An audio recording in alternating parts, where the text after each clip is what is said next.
خبردار، اور ایک نبی کا معنی آہستہ سے آہستہ سننے والا، نبی کا معنی یہ نہیں، آہستہ سے آہستہ بات۔ اس کی دلیل کیا آہستہ سے سننے کی؟ قرآن مقدس 18واں پارہ سورہ النمل کے اندر آپ لکھے پڑے عزیز ہیں، بیٹے ہیں، اور وہ دور گزر گیا جب کہتے تھے جی شہروں میں تعلیم ہوتی، دیہات میں نہیں ہوتی۔ اب ہم شہریوں سے آپ زیادہ جانتے ہیں، ٹی وی آپ زیادہ دیکھتے ہیں، خبریں آپ زیادہ سنتے ہیں، واقف حالات زمانے سے آپ زیادہ واقف ہیں۔ محبوب پاک صلی اللہ تعالیٰ علیہ وبارک وسلم کی ذاتی بابت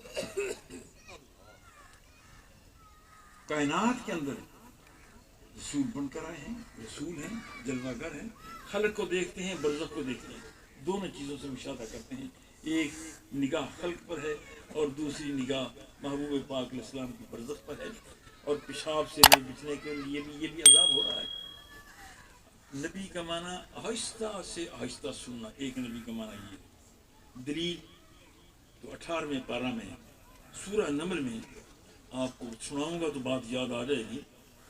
3.5 یا 4 میل دور سلیمان علیہ السلام آ رہے ہیں، بعض نے تو کہا 7 میل دور کا ہے، بہرحال آپ 7 میل نہ کریں، 5 میل سمجھ لیں، 5 میل دور سلیمان علیہ السلام ہے اور آ رہے ہیں۔ وادی نمل چونٹیوں کا علاقہ جہاں چونٹیاں رہتی تھیں۔ قالت نملۃ یا ایھا النمل ادخلوا مساکنکم لا یحطمنکم سلیمان وجنودہ۔ چونٹیوں کی سردار نے کھڑی ہوئی، کیڑی چونٹیوں کی سردار کھڑی ہوئی، وہ اعلان کرتی چونٹیوں اپنی بلوں میں چلی جاؤ، سلیمان اور اس کا لشکر آ رہا ہے، کہیں بے خبری میں تمہیں روند نہ ڈالے۔ اب یہ 5 میل سے چونٹی نے اعلان کیا ہے، اور سلیمان علیہ السلام نبی ہیں، وہ 5 میل کی مسافت ہے کم و بیش۔ فتبسم، قرآن مقدس فرماتا ہے فتبسم ضاحکا من قولہا، چونٹی نے یہاں اعلان کیا ہے کہ اپنی بلوں میں چلی جاؤ۔ سلیمان علیہ السلام 5 میل سے سنتے ہیں، ضاحکا من قولہا، اور مسکرا بھی گئے۔ سلیمان علیہ السلام نے سنا 5 میل سے، پھر مسکرائے۔ اب یہاں مسکرانے پر آپ حیران ہوں گے، یہاں مسکرانے کی کون سی بات ہے؟ بات تو سن لی نبی نے، مسکرائے کیوں ہیں؟ میرے ذہن میں اس کا جواب یہ آتا ہے کہ چونٹی نے یہ کہا تھا کہ چونٹیوں بلوں میں چلی جاؤ، کہیں سلیمان بے خبری میں تمہیں روند نہ ڈالے، یہ تھا۔ وہم لا یشعرون، کہ کہیں بے خبری میں سلیمان اور اس کا لشکر تمہیں برباد نہ کر دے۔ سلیمان اس لیے ہنسے ہیں کہ چونٹی کیسی پاگل چونٹی ہے کہ نبی کو بے خبر کہہ رہی ہے۔ وہم لا یشعرون، اسے پتہ ہی نہ ہو، یہ کیسے ہو سکتا ہے کہ نبی کو پتہ نہ ہو کہ یہاں چونٹی ہے۔ اب سلیمان علیہ السلام سارے نبیوں میں شامل ہیں۔ اگر سلیمان علیہ السلام کی نگاہ کا یہ عالم ہے، سلیمان علیہ السلام کے سننے کا یہ عالم ہے، تو جن کی وجہ سے سلیمان کو نبوت ملی ہے ان کی سماعت کا کیا عالم ہوگا؟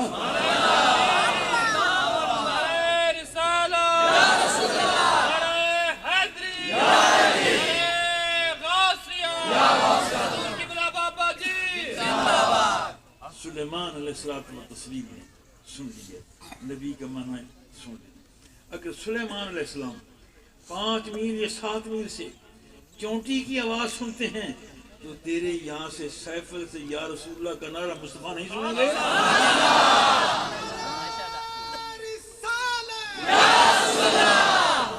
محبوب پاک علیہ السلام اور سلیمان علیہ السلام کا وہ واقعہ بھی نبی کا، آپ فرماتے ہیں میں چاہتا ہوں کہ بلقیس کا تخت آ جائے۔ بلقیس کا تخت یہ ملکہ ہے۔ جن نے کہا، ایک جن نے کہا قال عفریت من الجن انا آتیک بھی قبل ان تقوم من مقامک، ایک بہت بڑا طاقتور لکھا پڑا جن، سلیمان علیہ السلام کا امتی، سلیمان علیہ السلام کا امتی جن، آپ کا نوکر جن، آپ کے تخت پر 6000 جن ہر وقت رہتا تھا، اور ہوا تخت کو ہوا اٹھاتی تھی، جہاں چاہتے تھے ہوا لے جاتی تھی۔ آپ فرماتے میں چاہتا ہوں کہ بلقیس کا تخت آئے۔ جن نے کہا کہ جی آپ کوئی بات نہیں، آپ کی محفل ختم ہونے سے پہلے تخت آ جائے گا، اور یہ وہاں سے کوئی ہزاروں میل تخت ہے یمن کا۔ آپ فرماتے اگر میری محفل 4 گھنٹے ختم نہ ہوئی تو تخت تو 4 گھنٹے نہیں آئے گا۔ محفل لمبی ہوگی، جب تک محفل ختم نہیں ہوگی تخت نہیں آئے گا۔ یہ تو بڑا کمزور ہے، یہ سست ہے، میں چاہتا ہوں کہ اس سے قبل آئے۔ جن مار کھا گیا۔ عفریت کا بہت بڑا جن، بہت بڑا جن، وہ مار کھا گیا۔ سلیمان علیہ السلام نے اس کی درخواست کو مسترد کر دیا کہ مجھے اتنا سست آدمی نہیں چاہیے، تو لیزی آدمی ہے، جن ہے تو سست ہے، مجھے جلدی چاہیے۔ وقال الذی عنده علم من الکتاب، اس کے بعد ایک صوفی کھڑا ہوا، ایک درویش کھڑا ہوا، وہ جن نہیں تھا، وہ انسان تھا۔ وقال الذی عنده علم من الکتاب انا آتیک بہ قبل ان یرتد الیک طرفک۔ وہ صوفی کہتا ہے سلیمان علیہ السلام کی امت کا ولی، کہنا یہ چاہتا ہوں سلیمان علیہ السلام کی امت کا ولی وہ کہتا ہے کہ حضور کوئی بات نہیں، جن مار کھا گیا، وہ آپ کے حکم کی تعمیل نہیں کر سکا، میں یہ تخت آنکھ جھپکنے سے پہلے لا سکتا ہوں۔ یہ صوفی ہے، یہ ولی ہے، اور ہے ولی سلیمان علیہ السلام کی امت کا۔ سلیمان کی امت کے ولی کی یہ طاقت ہے کہ وہ کہتا ہے میں آنکھ جھپکنے سے پہلے لے سکوں، آنکھ جھپکنے پر بھی تبصرہ ہو جائے۔ ایک علم ہے مسمرزم، وہ سکھاتے یوں ہیں، وہ علم سکھانے والے اساتذہ ہاتھ پر ایک نقطہ لگا دیتے ہیں اور آدمی سے کہتے ہیں کہ دیکھتا رہو، آنکھ جھپکنا نہیں ہے۔ وہ گھنٹہ 2 گھنٹے 4 گھنٹے مشق کرتا رہتا ہے، 2 دن گزر جائے، جب وہ اس کی آنکھوں کی شعاعوں سے یہ ہاتھ والا نقطہ ختم ہو جائے گا، اس وقت تو اس علم کا آغاز ہوگا۔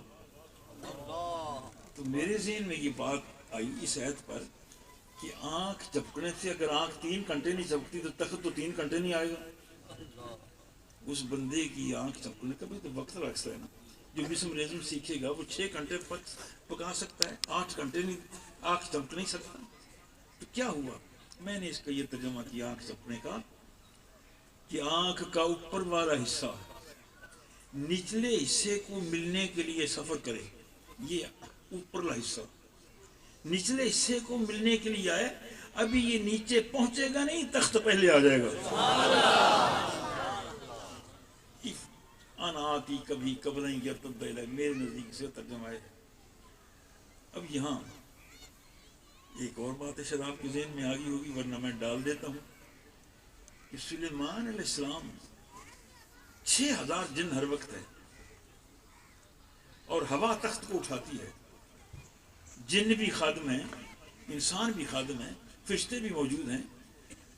تو بلقیس کا تخت منگانے کے لیے کبھی جن سے کہتے ہیں، کبھی صوفی سے کہتے ہیں۔ خود نبی ہیں اور نبی کی طاقت جنوں سے بہت زیادہ، نبی کی طاقت ولیوں سے بہت زیادہ، نبی کی طاقت غوث کتب ادبادوں سے بہت زیادہ، بہت زیادہ۔ یہ سارے نبی کے تابع ہیں۔ تو اگر آپ ہی حکم کر دیتے تخت کو، تخت خود ہی آ جاتا۔ یہ کیوں؟ سلیمان علیہ السلام خود تخت کو کیوں نہیں کہہ رہے کہ آ جا؟ یہ کیوں ہے کہ جن سے کبھی ہے کبھی غالباً اسی وجہ سے کہ نبی کی طاقت کو تو سبھی مانتے ہیں، نبی کی طاقت کو سارے مانتے ہیں کہ نبی بہت بڑی طاقت ہے، چاند توڑ لیتا ہے، سورج موڑ لیتا ہے، درختوں کو چلا لیتا ہے، پتھروں سے کلمہ پڑھا لیتا ہے، سارے جانتے ہیں نبی کی طاقت کو۔ اگر لوگ کچھ گڑبڑ کرتے ہیں تو ولی کی طاقت پر کرتے ہیں، اگر لوگ کچھ گڑبڑ کرتے ہیں بعض لوگ تو وہ ولی پر کرتے، یہ ولی نہیں کر سکتا۔ سلیمان علیہ السلام نے یہ ولی سے کروایا تاکہ لوگوں کو پتہ چل جائے کہ ولی بھی نبی کے تحت کام کرتا ہے۔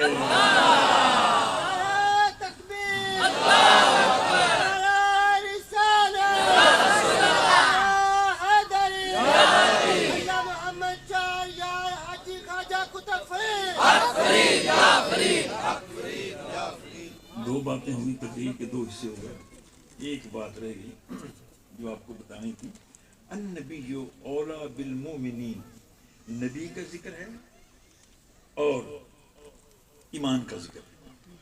مومن کا پہلے نبی کا ذکر ہے پھر مومن کا ذکر ہے. قرآن میں النبی پہلے ہے، اولا بالمومنین بعد میں. میں نے اس سے جو استدلال کیا ہے اپنی کتاب تفسیر نور القرآن کے لکھنے میں، جو میرے ذہن میں اللہ تعالیٰ نے بات ڈالی وہ یہ: نبی کا ذکر پہلے ہے، مومن کا ذکر بعد میں ہے. شاید آپ اگر میری کسی بات پر اختلاف ہو تو کوئی بات نہیں ہے. اگر معیار دینی میں یار سے اتری ہو تو نہیں مانیں گے، اگر دینی میں یار اتری ہو تو پھر آپ اس کا اعتراف کریں. میرا موقف بیٹا یہ ہے، نبی پہلے ہے، ایمان بعد میں ہے. یہ آپ کو بتانا، نبی پہلے ہے، ایمان بہت بڑی دولت ہے، بہت بڑی دولت ہے مگر بہت پیچھے ہے. کبھی مقابلہ ہوتا ہے مال کا اور جان کا. مال اور جان کا مقابلہ ہو جائے، ڈاکو آ گیا، اس نے کہا مولوی جی، صوفی صاحب، پیر صاحب، میاں جی، چودھری صاحب، خان صاحب، ملک صاحب، سارے پیسے دے دیں ورنہ گولی مارتا ہوں. اچھا یہ لے لے کھجورے، جاؤ مدینہ کے غریبوں میں بانٹ دے، تیرا کفارہ ادا ہو جائے گا. بڑی مضبوط قسم کی حدیث ہے، اس پر کسی نے اعتراض نہیں کیا. ورنہ حدیثوں پر محدثین کی کئی صورتیں، مدینے کے غریبوں میں تقسیم کر دے، تیرا کفارہ ادا ہو جائے گا. اور یہ سیابی پاؤں کا اتنا بڑا پکا مضبوط ہے. عرض کرتے ہیں آقا تیرے مدینے میں، تیرے مدینے میں مجھ سے زیادہ کوئی غریب ہے ہی نہیں، مجھ سے زیادہ کوئی غریب ہے ہی نہیں. فرمایا اچھا یار جا تو کھا لے، تیرے بچے کھا لیں، کفارہ پھر بھی ادا ہو جائے گا. وہ نبی ہے جو لوگوں کو احکام بتائے خدا کے، اور جس کے منہ سے نکلی بات خدا کا قانون بن جائے وہ نبی ہے. اب آپ نے بہت اچھا اہتمام کیا. بیٹوں دیر کا ان کا تقاضا تھا، میں حاضر ہوں، الحمدللہ کی حاضری ہو گئی. آپ کو اس مہینے میں دعائیں کرنے کا موقع ملے گا، سلام کا موقع ملے گا، جلسوں میں شامل ہونے کا موقع ملے گا. ایک میری بات یہ ذہن میں رکھیں کہ جب اور دعائیں کریں اپنے لیے دوسرے تیسرے، تو پشاور کے 150 بچوں کے لیے ضرور دعا کرتے. پشاور میں یہ جو حادثہ پیش آیا، دہشت گروں نے حادثہ پیش کیا، ملک کے اندر دہشت گردی کی وبا بڑھ رہی ہے. آپ اپنے دعاؤں میں اس ملک کی حفاظت کا بھی خیال کریں کہ یہ ملک آپ کا ہے، آپ نے ملک کو بسانا ہے، آپ نے ملک کے اندر امن قائم کرنا ہے. اللہ سے دعا کریں کہ اللہ اس ملک کو دہشت گردوں کی جلغار سے بچا لے. یہ بھی دعا میں یاد رکھیں گے. اللہ تعالیٰ جل مجدہ اپنے حبیب پاک کا صدقہ کرنا فرمائے. بسم اللہ الرحمن الرحیم وعلی آل سیدنا حبیبنا محمد مبارک وسلم وصلی علیہ. الہ العالمین اس محفل شریف کا ثواب، نعت خوانی کا ثواب، تلاوت کا ثواب، کہے گئے کلمات